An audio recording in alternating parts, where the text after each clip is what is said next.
Sejam muito bem-vindos, muito bem-vindas a mais um episódio do videocast Open Up Sessions, que fala sobre inovação, sustentabilidade e impacto positivo.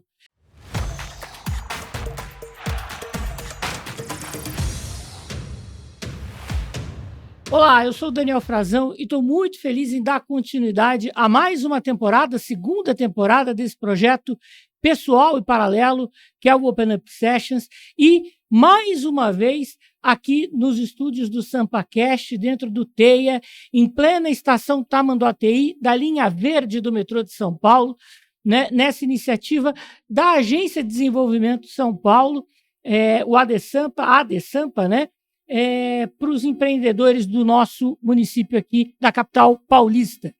Bom, mais uma vez, né, essa é uma temporada que eu comecei a primeira temporada lá atrás, em 2024, a gente gravou uma primeira temporada com 10 episódios, e dá continuidade agora em 2026 a uma jornada aí, entrevistando sempre pessoas relacionadas à sustentabilidade, impacto positivo, direitos humanos e inovação, que são áreas em que eu tenho atuado profissionalmente nos últimos anos.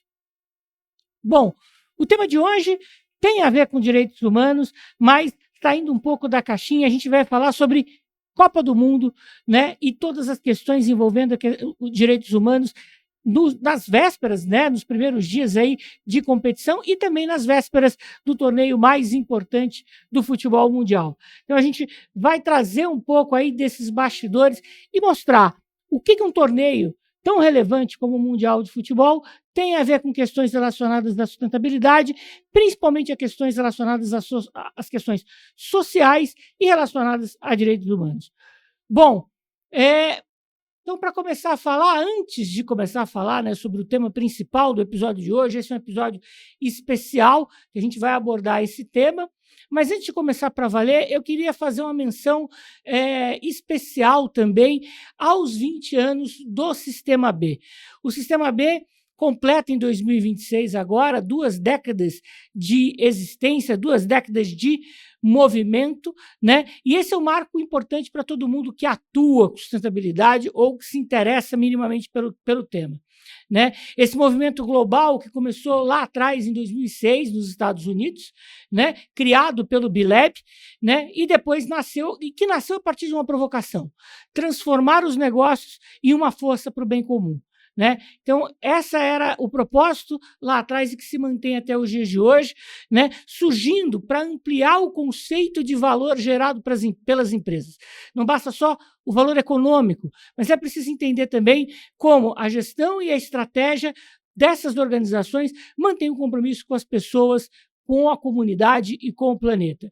Ao longo dessas 2 décadas, né, o movimento B contribuiu com a perspectiva de uma nova forma de se fazer negócios, como eu disse. A certificação B se tornou uma das principais referências globais para organizações que buscam equilibrar propósito e lucro, né? Então, esse também é um super ponto importante, esse equilíbrio. E a certificação avalia rigorosamente aspectos de sustentabilidade relacionados à governança corporativa, o relacionamento com os colaboradores, o relacionamento com os clientes, com o meio ambiente e com o potencial de geração de impacto social positivo, né? O que começou lá atrás como um pequeno grupo de empresas pioneiras, né, transformou-se em uma rede presente hoje em dezenas de países, reunindo milhares de empresas B certificadas aí em todo o globo, empresas de diferentes portes e setores. Então, não são só empresas pequenas e médias, não são só empresas iniciantes, startups, são grandes corporações também, como Natura, como Danone, como Gerdau no Brasil e tantas outras aí que começaram essa jornada de certificação e recertificação. É um outro ponto também super importante para que essa jornada se mantenha perene e se trabalhe dentro de uma curva de melhoria contínua, de evolução das questões de sustentabilidade dentro do negócio. Em 2025, eu tive a oportunidade de acompanhar bem de pertinho o Encontro Mais B, realizado em Belém, às vésperas da COP30. Então, assim, um cenário exuberante ali nas portas da Amazônia, na capital paraense, e realmente foi inspirador poder acompanhar cases e histórias, assim como conhecer um pouco mais também sobre a nova metodologia para avaliação das organizações para obtenção do selo B, né? Esse selo tão importante, tão reconhecido. Então, eu gostaria de fazer, né, na verdade, esse bloco especial aqui para, mais uma vez, mandar um abraço forte aí para o time, para todos e todas que atuam no Bileb, que atuam no Sistema B Brasil e que têm ajudado a engajar as empresas em torno de uma atuação com foco em propósito de impacto positivo. Então, esse é o ponto crucial aí, e é muito importante a gente poder celebrar os 20 anos de um movimento que trabalha essa questão do equilíbrio entre propósito de impacto positivo e o lucro. As organizações, é óbvio, elas precisam trazer e gerar resultados para os seus acionistas, para os seus colaboradores, mas é importante também que esse resultado seja compartilhado com toda a sociedade e as comunidades ali também que se relacionam com os negócios. Então, é muito importante poder celebrar essas 2 décadas de um movimento tão fundamental e que tenha vida longa aí para que as questões de sustentabilidade e as empresas possam se engajar ainda mais na gestão desses temas tão cruciais e tão importantes. Bom, vamos falar então sobre Copa do Mundo, vamos falar sobre direitos humanos ligados à Copa do Mundo. A Copa do Mundo já começou, mas desde que veio, né, na verdade, quanto mais ela se aproximava, mais as questões relacionadas a direitos humanos, por conta de conflitos geopolíticos, foram se acentuando, e fazer essa correlação desse impacto e trazer um pouco isso para o primeiro plano é importante, porque na medida que a bola rola, parece que a gente esquece de todos os bastidores que ficaram lá atrás e não olha muito para essas questões, né, para essas externalidades, como a gente diz, dentro da gestão de sustentabilidade das empresas, né? A Copa do Mundo, assim como as Olimpíadas, é um evento que é feito exatamente para trazer, né, e promover a comunhão entre os povos, pelo menos no período em que ela está acontecendo, né? Então, existe um intercâmbio entre nações e diferentes culturas, né? Mas não é raro que as questões geopolíticas assumam, muitas vezes, um peso relevante em relação aos países sede e, nesse caso, muitas vezes, até o primeiro plano em algumas situações, né? Na Copa de 2022, por exemplo, a realização da competição no Catar chamou a atenção para o regime catari, que é um regime totalitário, misógino, homofóbico, com direito a protestos e a oposição das comunidades internacionais. Então, a gente teve esse cenário na última Copa, realizada em dezembro de 22. Em 2013, as manifestações realizadas em todo o país, né, levaram para as ruas das capitais brasileiras protestos contra a realização da Copa de 2014. E olha que ainda tem gente que diz que política e futebol não se misturam. Então, teve aquele movimento, inclusive, aquele coro de não vai ter Copa. A Copa acabou acontecendo, mas esteve ali na pauta dos protestos de junho de 2013. Né? Sem contar, claro, a Copa de 1978, na Argentina, um evento esportivo fortemente impactado por questões relacionadas aos direitos humanos por conta da ditadura na Argentina, nosso país vizinho, com suspeitas até de manipulação de resultado ali em relação à derrota do Peru, da seleção peruana, contra a Argentina e que acabou classificando a Argentina para a final e o Brasil ficando de fora de mais uma final de Copa do Mundo, né?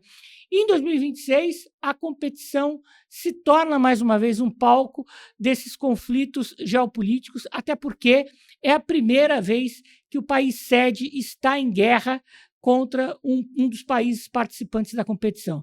Isso tem gerado uma série de problemas ali para a seleção iraniana, que a gente que vieram se agravando, principalmente ali nas últimas semanas antes do torneio. Né? Para quem não se lembra, lá atrás, os Estados Unidos já vinha sendo alvo de desconfianças, né, de organizações de direitos humanos que começaram a alertar primeiro para as questões migratórias. Né? Então, é claro que desde que o governo Donald Trump iniciou, né, o segundo mandato do atual presidente, as questões migratórias assumiram um destaque relevante por conta das ações do ICE, né, a Polícia Anti-Imigração do governo estadunidense. E aí a gente viu uma série de abusos que foram feitos, mortes e questões ali que policiais acabaram agindo com truculência contra alguns públicos e moradores locais, alguns imigrantes que foram deportados, imigrantes que foram separados de suas famílias e gente, até cidadãos estadunidenses que também sofreram com essa truculência, com essa violência. Né? Então, esse era o primeiro alvo, né? De entidades, inclusive, como a Anistia Internacional, o Human Rights Watch, também passaram a cobrar da FIFA garantias sobre o acesso dos visitantes, né? E a manutenção de uma relação menos hostil ou não hostil em relação a essas pessoas. Mas só que o problema é que essas previsões lá atrás foram feitas, vem se confirmando cada vez mais em forma de truculência. Né? Então, no primeiro semestre, a gente teve as questões relacionadas, né, nesse primeiro semestre que a gente está vivenciando agora, as questões relacionadas à imigração, e teve também, claro, a invasão por parte dos Estados Unidos e de Israel do território do Irã, com uma série de ações ali que culminaram, inclusive, na morte do Ayatollah e mudanças ali na gestão do país. Né?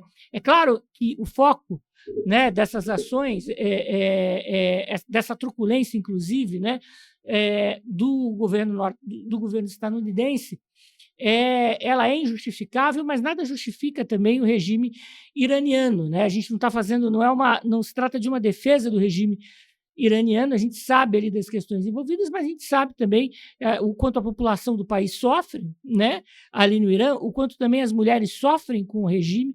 A gente tem uma série de imigrantes iranianos vivendo na Europa, no próprio Estados Unidos, que relatam essas questões, e a gente vê muitas vezes no noticiário violências que são realizadas contra os próprios cidadãos iranianos. O problema é que nada justifica uma invasão de um país soberano contra outro país soberano em torno só de uma estratégia com foco ali, principalmente no petróleo da região e de questões geopolíticas estratégicas ali que possam envolver, por exemplo, questões contra a China, contra a Rússia, por exemplo. Né? É uma demonstração de força dentro desse cenário, dentro desse teatro das relações internacionais.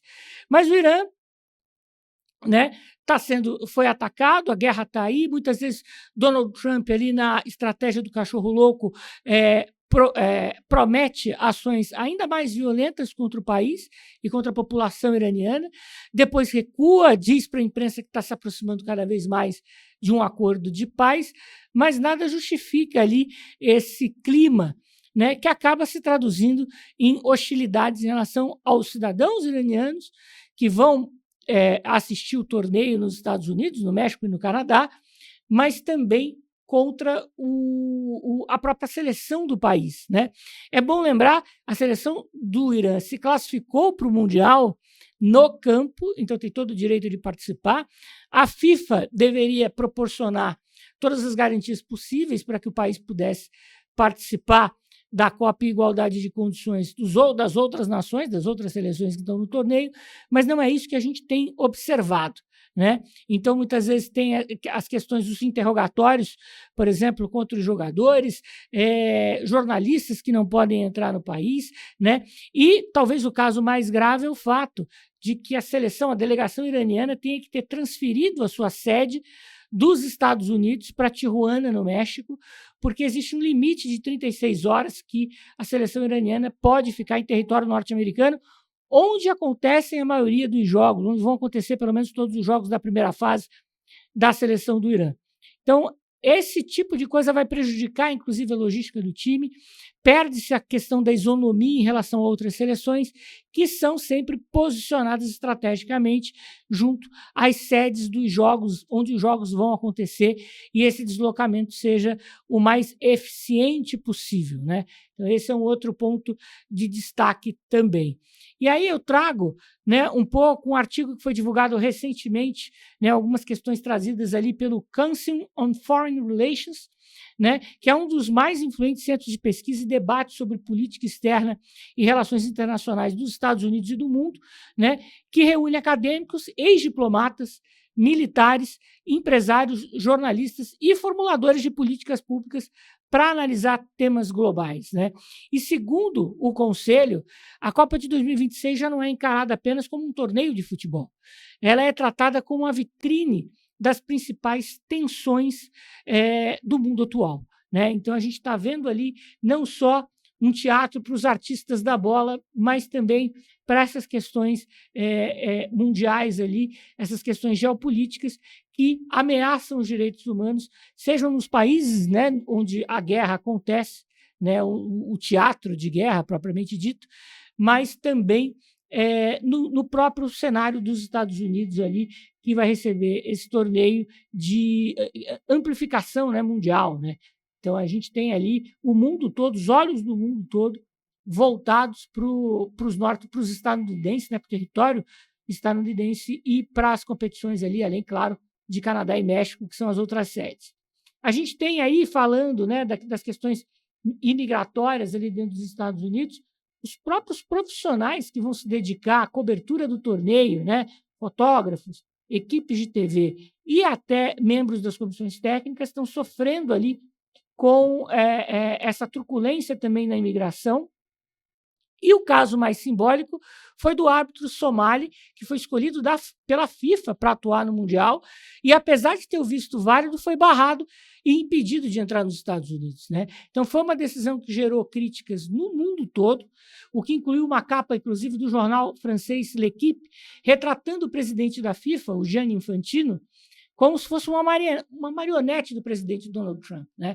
E vale lembrar também que Infantino, lá atrás, entregou um troféu da paz para Donald Trump, né, às vésperas de Donald Trump invadir a Venezuela e invadir o Irã. Então, ou seja, um presidente ali que vem propondo a guerra e que vem encabeçando conflitos armados no planeta, recebeu um troféu da paz ali da FIFA, um contrassenso, e que mostra um pouco essa relação desigual da FIFA em relação aos Estados Unidos. Quem não se lembra também de 2014, quando o Brasil tinha que atender uma série de encargos da FIFA como território de Copa do Mundo e essa subserviência que a FIFA cobrava do Brasil para atender tudo e poder fazer tudo sem nenhum tipo de questionamento, né?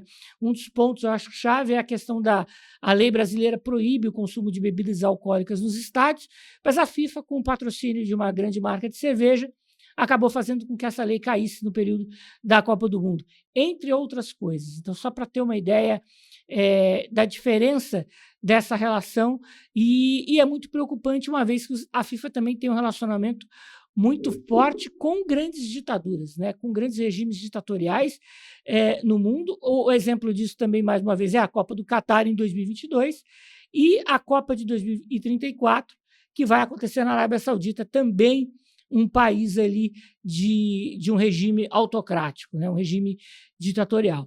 Então, isso mostra também um pouco, né, como as coisas estão ocorrendo. Existe muita gente que questiona também as ameaças às instituições democráticas dos Estados Unidos durante o período do segundo mandato de Donald Trump, né? Então, mostra um pouco até alguma equivalência entre esses contextos e, claro, mais uma vez, essa subserviência política da FIFA em relação aos Estados Unidos. É bom também lembrar também do FIFA Gate, que acabou fazendo com que essa balança pendesse ainda mais contra a Federação Internacional de Futebol, né? Então, a gente teve alguns dirigentes destituídos de seus cargos, alguns dirigentes presos, o ex-presidente da CBF, José Maria Marim, preso nos Estados Unidos também, né? Então, toda essa polêmica acabou talvez invertendo um pouco essa balança e fazendo com que a FIFA se enfraquecesse politicamente, né? O que lá no passado, durante o período João Avelange, o próprio João Avelange se vangloriava de dizer que a FIFA tinha mais países associados, né, do que a própria Organização das Nações Unidas, né, do que a própria ONU. Então, mudou um pouco esse peso e essa associação a essas ditaduras também preocupa muito, e países que estão ameaçando as suas próprias instituições democráticas, que é o caso dos Estados Unidos, né? Também houve relatos de dificuldades, como eu disse, né, além do árbitro somali que foi barrado, envolvendo jornalistas, membros de delegações, torcedores de alguns países africanos do Oriente Médio, né? Algumas pessoas, por exemplo, têm notado que todo o processo de revista e todo o processo imigratório dentro dos aeroportos, junto às seleções, está sendo feito na pista. Muita gente está dizendo, claro, que isso é um procedimento protocolar para que os jogadores já saiam do avião e da pista direto ali para os seus hotéis, para as suas concentrações, mas isso muitas vezes não vale para todo mundo, né? Vale para o Brasil, vale para as seleções africanas, para as seleções asiáticas, mas as seleções europeias, como a da Inglaterra, por exemplo, não passou pelo mesmo tipo de procedimento, né? Então, à medida que os casos vão se acumulando, as organizações internacionais, né, de proteção aos direitos humanos passaram a falar em um possível clima de medo em torno da Copa, né? Existe um temor do que pode acontecer com os torcedores que foram até o país, o que pode acontecer com os imigrantes que, porventura, venham a assistir os jogos nos estádios.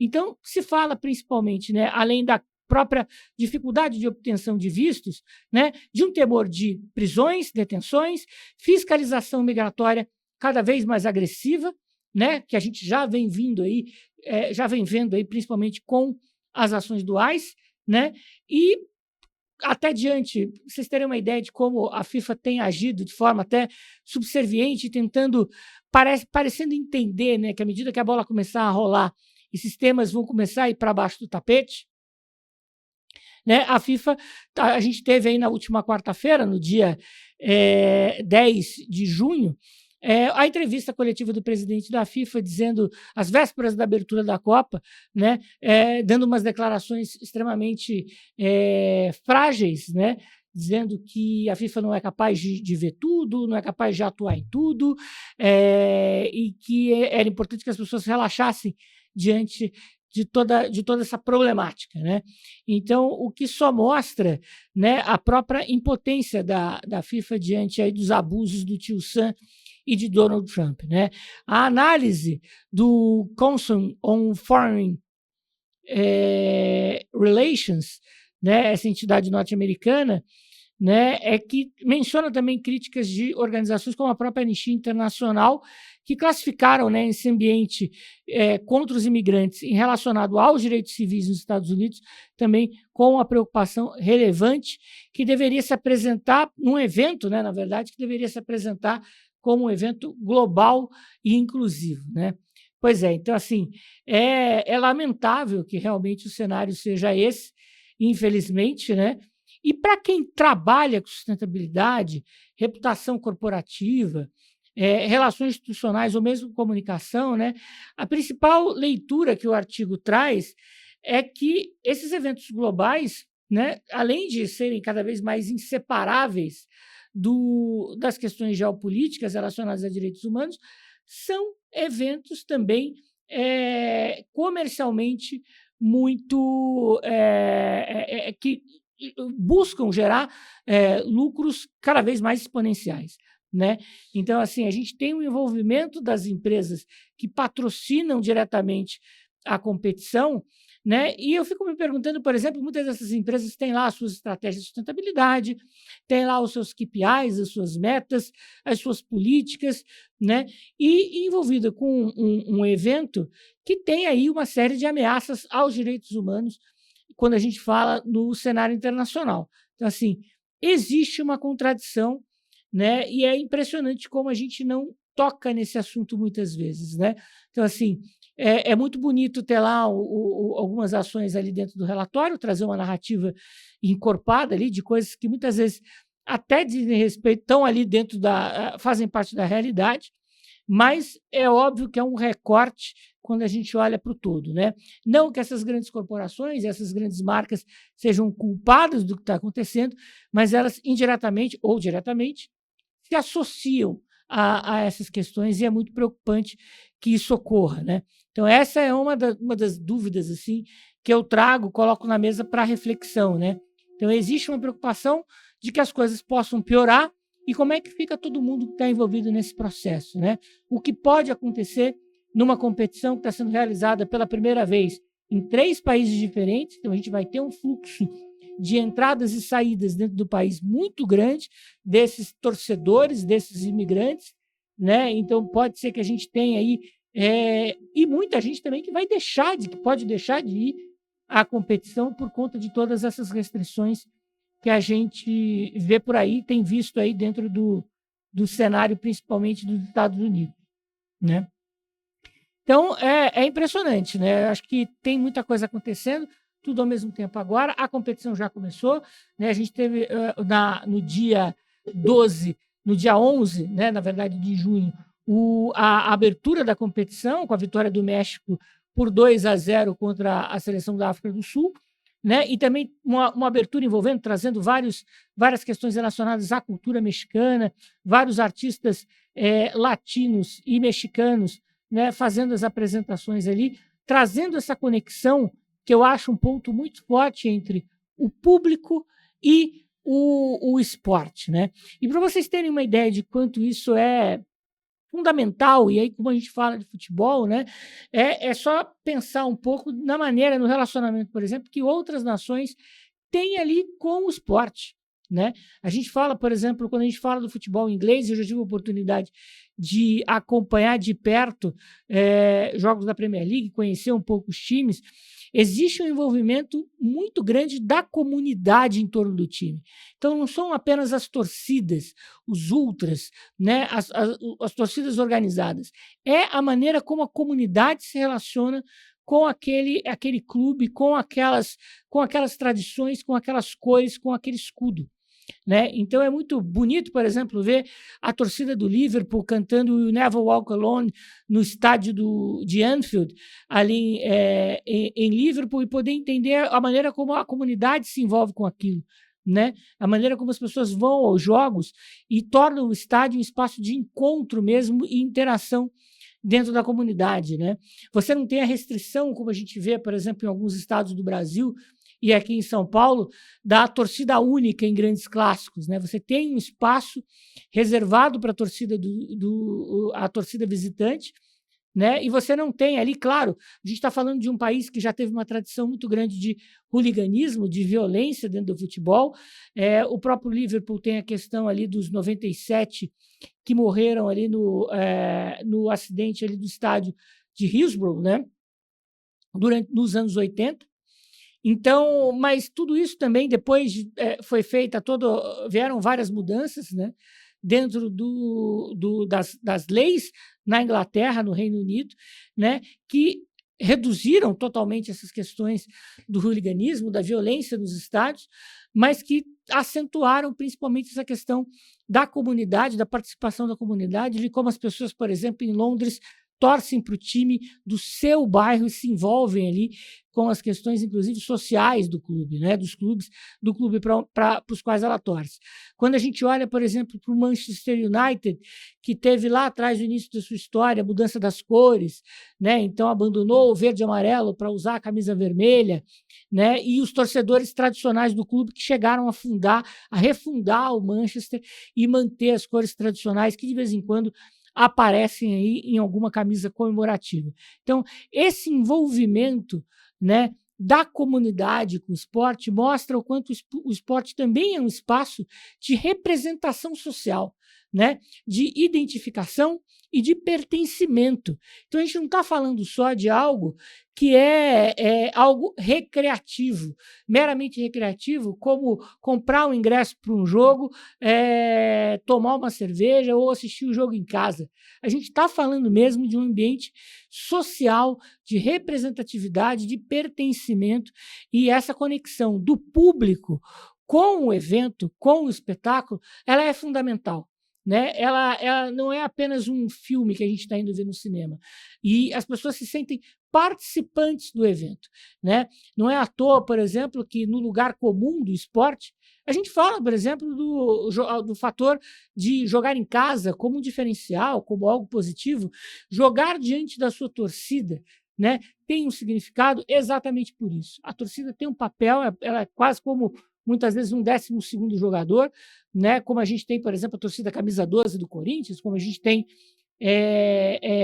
as torcidas que estão chamadas mesmo de camisa 12, inclusive na Argentina, ali, entre os torcedores do Boca Juniors, principalmente. Então, a gente tem aí a necessidade cada vez maior de entender no Brasil, por exemplo, de que essas torcidas, que essas comunidades precisam fazer parte do espetáculo, precisam estar ali no campo e precisam ser respeitadas. As pessoas precisam ser respeitadas. E se a gente pensa nisso no futebol doméstico, seja no Brasil, seja na Inglaterra, na Alemanha ou na Argentina, a gente precisa isso precisa ficar ainda mais evidente em um torneio internacional com o peso de uma Copa do Mundo, né? Então, a gente não está falando só de assuntos paralelos, né? Ou de questões decorativas do esporte. A gente está falando mesmo de uma participação comunitária. E outra coisa que tem, talvez esteja e que venha a afetar essa participação das pessoas nos jogos, né, da Copa do Mundo, e a participação das torcidas está no preço alto dos ingressos, né, o altíssimo valor dos ingressos nos Estados Unidos, em toda a Copa, né, mas a gente falando especificamente ali do cenário estadunidense, né, a gente está falando porque, assim, mesmo quem não é barrado da imigração vai acabar sofrendo aí com esse ponto, né?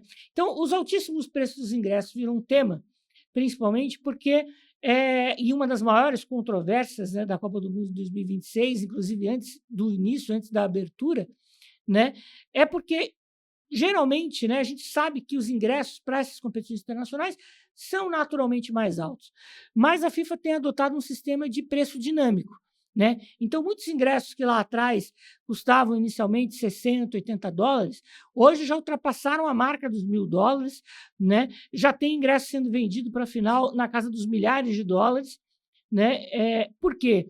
Por conta desse sistema, né, de preço dinâmico, que tem aumentado os valores, principalmente nas vésperas dos jogos, o que pode afastar, talvez não o turista que está indo ver o jogo nos estádios, mas principalmente também o próprio imigrante que já mora nos Estados Unidos e que tem a oportunidade de ver a sua seleção de perto e que muitas vezes o ingresso vai acabar afastando essas pessoas das arquibancadas, né?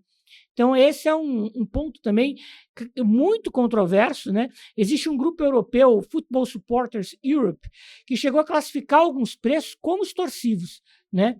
E o jornal britânico The Guardian foi ainda mais duro, argumentando que a Copa corre o risco de se tornar um evento voltado para a elite global, deixar de ser um evento popular, né? Uma celebração popular do esporte. Esse é um efeito que a gente, inclusive, no futebol doméstico também tem visto, né? O preço de alguns ingressos dentro de alguns estádios subindo muito, afastando o torcedor comum, trazendo um torcedor mais de alta renda para o estádio, mas que muitas vezes não lota o estádio. E se perde o peso, né? De um lado, se perde a participação daquela comunidade, do time, de torcedores em volta do time e mais tradicional, e muitas vezes você perde, o estádio fica ou perde também o peso de estar jogando em casa, diante da sua torcida, fazendo a diferença e torcendo como uma torcida tradicional, né? A gente tem a torcida passa a deixar a torcida tradicional fora do estádio e passa a ter nos campos a torcida da selfie, né? Então, o pessoal que vai lá para tirar selfie, que vai mais para ser visto do que assistir muitas vezes a partida.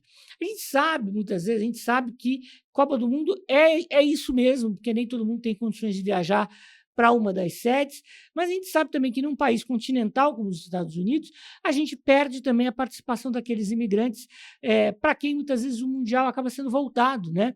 Nas vésperas da Copa do Mundo, as pessoas nos Estados Unidos estão muito mais focadas, né?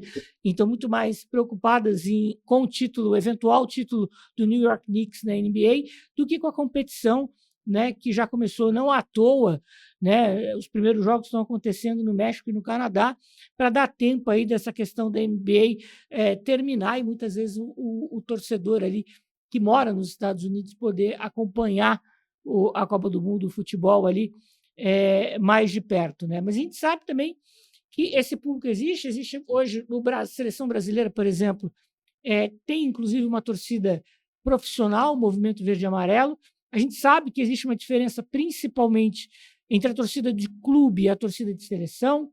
A torcida de seleção muitas vezes é aquela torcida que se engaja mais fortemente de 4 em 4 anos, e a torcida do clube é uma torcida mais frequente, não só por conta dos jogos que acontecem com mais frequência, mas também por conta da questão da identificação mesmo com o clube que acaba passando ali de pai para filho, e dentro desse sentimento de comunidade, dentro e fora das torcidas organizadas, né? Então, essa é uma questão ali que chama bastante atenção. Então, é para trazer um pouco essa consciência de que muitas vezes questões relacionadas à sustentabilidade, e aí nesse caso falando especificamente de direitos humanos, também permeiam, também estão ali no entorno, né, dessas grandes competições, desses grandes eventos internacionais, como a Copa do Mundo. Então, é, não pensar nisso, né, acaba sendo só ver um dos lados da moeda, né, não entender a fundo. E a ideia, é claro, não é colocar areia na farofa de ninguém. Na medida que os jogos acontecerem, a gente vai prestar atenção nos jogos, a gente vai torcer, né, seja para a seleção brasileira, seja para quem torce para outra seleção, né, e o que acontece dentro do campo vai estar em primeiro plano. A gente torce muitas vezes para que não exista nenhum evento mais grave, né, mas essa possibilidade acaba sendo aventada principalmente pelo cenário atual internacional, pelo cenário global internacional envolvido, né? Então a gente precisa ficar bem atento a isso. E por que também não falar de questões ambientais relacionadas ao esporte, né? À Copa do Mundo, né? A gente sabe que tradicionalmente o esporte talvez mais popular dos Estados Unidos, que é o futebol americano, realiza anualmente ali em fevereiro o Super Bowl. E é muito tradicional a gente ver depois aquelas reportagens falando de ações relacionadas à eficiência ambiental do jogo em si, né, do Super Bowl, da organização. Então, a quantidade de destinos, de resíduos destinados à reciclagem, ao reaproveitamento, o uso de energia renovável, tudo isso ali para mostrar o quanto o Super Bowl pode ser um evento sustentável, né? E aí, todos os anos, se faz esse balanço, e isso acaba entrando também no noticiário internacional. Só que aí vem depois os questionamentos para levar todas aquelas celebridades para o jogo, seja para o show do intervalo, ou seja para a partida em si, existe um custo, porque as pessoas se deslocam ali no território estadunidense de avião. Então, existe também um custo ambiental, pensando ali principalmente nas questões relacionadas a clima e emissões de gases de efeito estufa, né? E a Copa nos Estados Unidos, por ser um país também continental, e os deslocamentos para México e para o Canadá também vão trazer essa externalidade, né, entre aspas, né, um volume alto de emissões por conta desse nível de deslocamentos que vai se acentuar. Ele já é acentuado no verão do hemisfério norte, né? Então a gente já está aí nessa transição entre primavera e verão no hemisfério norte, e que a Copa do Mundo tende a contribuir ainda mais com o aumento desse volume de emissões. Então é preciso também ficar atento a isso, mais uma vez, sem querer colocar água no chope, sem querer colocar areia na farofa de ninguém, mas a ideia é pensar também para olhar para esse outro lado da moeda, para as questões ambientais relativas ao Mundial de Futebol. E aí, falando de algo muito corriqueiro, por exemplo, né, o álbum da Copa, o álbum da Panini, que virou febre, inclusive lá em casa também febre entre crianças, jovens, adolescentes, adultos, idosos e todo mundo, né? O impacto também que a gente tem ali desse resíduo, muitas vezes de uso único. Então, o papel, seja do pacotinho das figurinhas, seja o fundo dos cromos, né, das figurinhas ali, que gera também uma quantidade de resíduos, e já tem até empresas trabalhando aí para destinar esses resíduos, né? Coletar, receber e destinar esses resíduos. Tem uma notícia recente aí também sobre como a Natura está fazendo isso, mas também é algo para se pensar, né? Nas pequenas coisas, como é que isso também acaba impulsionando a geração desses resíduos e dessas externalidades, desses impactos negativos em torno aí do Mundial de Futebol. Então, trazendo aí, fazendo essa pincelada, né, desse cenário, mostrando um pouco de algumas questões, fazendo um pouco de reflexão também sobre como um evento que vai movimentar 48 seleções, né, também movimenta essas questões relacionadas a direitos humanos, as questões geopolíticas, a guerra propriamente dita, e a maneira também como o futebol, como o governo dos Estados Unidos vai fazer uso, né, dessa Copa do Mundo também como um elemento de soft power, como um elemento de propaganda. Né? Então, quantas vezes o presidente Donald Trump vai aparecer nos jogos, nos estádios, como ele apareceu, por exemplo, recentemente no Madison Square Garden, ali, e não foi muito bem recebido, recebido até com algumas vaias, mas o quanto também a ideia do governo estadunidense é fazer uso da Copa do Mundo como um elemento de soft power, como um elemento talvez até para esconder um pouco da barbárie que tem acontecido ali no mundo em relação ali à guerra e a conflitos armados. Né? A gente lembra também que na Copa de 70, e para quem tem oportunidade de assistir a série sobre o Mundial de 1970, né, a saga do Tri no Netflix, traz um pouco o pano de fundo de como a ditadura estava usando realmente aquela Copa como um elemento de união nacional em torno do regime, o quanto o regime vinha usando aquilo também como uma peça de propaganda, o que fazia, né? E a gente tem até alguns depoimentos na imprensa de gente que cobriu aquele Mundial, dizendo que até a bola começar a rolar existia um clima de hostilidade em relação à própria seleção brasileira, em relação às cores do Brasil, por conta da questão do regime autoritário, mas que depois bastou o gol do Rivellini empatando o jogo contra a Tchecoslováquia, hoje a Tchequia, a República Tcheca, para que a coisa mudasse e as pessoas começassem a se separar, né? Aquilo que é uma tradição nacional, que é um símbolo do nosso país, que é o futebol e a seleção brasileira, do regime. Então, eu imagino também que as pessoas possam fazer e tenham essa visão crítica para separar o Mundial de Futebol, aquilo que está acontecendo dentro de campo, dos problemas, das questões migratórias, de direitos humanos e geopolíticas que estão acontecendo fora dos gramados. E que a gente espera que não invadam os gramados, porque aí seria um prejuízo para todo mundo que está acompanhando o evento, para todo mundo que está participando do evento e principalmente para a comunidade global também como um todo. Né? Então, trazendo um pouco aí desse cenário, trazendo um pouco dessa discussão, esse episódio especial ali veio trazer também o tema, trabalhar, né, a reflexão em cima desse tema do momento e mostrar os dois lados da moeda quando a gente fala em Copa do Mundo. Bom, como eu disse, né, esse é um episódio especial, a gente continua o Videocast Open Up Sessions aí nos próximos episódios, sempre trazendo entrevistas com pessoas relevantes, falando sobre sustentabilidade, falando sobre impacto positivo, falando sobre direitos humanos e também sobre inovação. A gente quer trazer cada vez mais também, equilibrar um pouco essa balança, porque a gente começou a segunda temporada falando principalmente de sustentabilidade, de questões ali relacionadas a impacto positivo, voluntariado, questões mais abrangentes sobre o ESG, né, e a importância também, a demanda cada vez maior sobre formação executiva em ESG, diante de todo o cenário aí de transformação dos negócios. Falamos também de escuta ativa, de engajamento de stakeholders, né? Então, a gente fez aí um bom bloco aí falando sobre sustentabilidade nessa segunda temporada.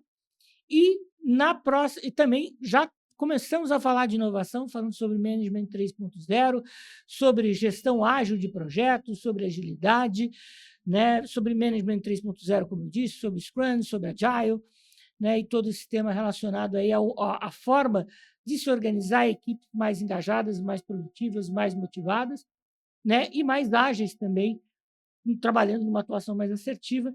E aí agora a gente também deve trazer aí outras entrevistas relacionadas aí também à inovação. Esse é um ponto também super importante para trazer aqui para vocês. Se você acompanhou esse episódio até o final, peço para deixar um comentário aqui dizendo qual é a sua preocupação em relação à Copa do Mundo 2026, em relação a todas essas questões de direitos humanos que a gente trouxe aqui. Traga aqui embaixo a sua opinião, deixa o seu like, deixa a sua curtida. É muito importante para a gente também saber a sua opinião. E, claro, se quiser deixar um palpite aí sobre o campeão da Copa do Mundo, sobre o campeão, sobre quem vai ser a seleção surpresa e por aí vai, a gente também aceita. A gente vai acompanhar de perto aqui. E, claro, né, a gente olhando também para todas as questões de dentro e de fora do campo. Então, agradeço mais uma vez para quem assistiu até o final. Deixe seu comentário, deixe sua curtida e até o próximo episódio do Open Up Sessions.